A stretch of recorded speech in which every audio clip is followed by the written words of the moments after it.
Директори на дел од установите од културата местеле вработени да добијат повисоки плати со новата систематизација. Затоа Министерството за култура на тие установи им ги враќа систематизациите на преработка. Тоа е една од причините да не почне исплатата на задоцнетите јулски плати во сите установи од културата.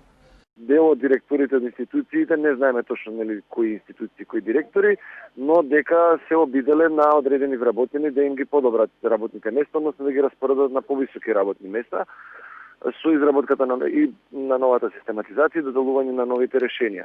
Токму заради тоа Министерството за култура ги бара и старите решенија, и старите систематизации, и новите решенија, новите систематизации, за да не се случи истото што се случуваше со нивелацијата, па одредени луѓе да фатат подобри позиции и да земат поголема плата.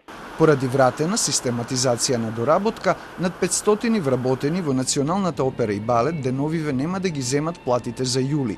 И во Националната и универзитетска библиотека Свети Климент Охридски нема плати зашто систематизацијата се уште не е доставена до Министерството. Од Синдикатот за култура побара Министерството за култура да ги санкционира несовесните директори. Иако ја побаравме, од ресорот култура не ја добивме листата на установи на кои систематизациите им се враќаат. Оттаму велат дека има разлики меѓу старите и новите систематизации. Вице-премиерот за економски прашања Битики побара директорите кои не ги завршиле обврските да ги напуштат функциите. Соодветните раководни лица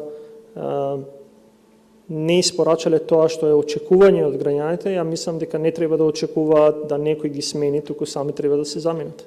Новите систематизации се согласно новиот колективен договор на кој над 3000 вработени во културата чекаа 15 години.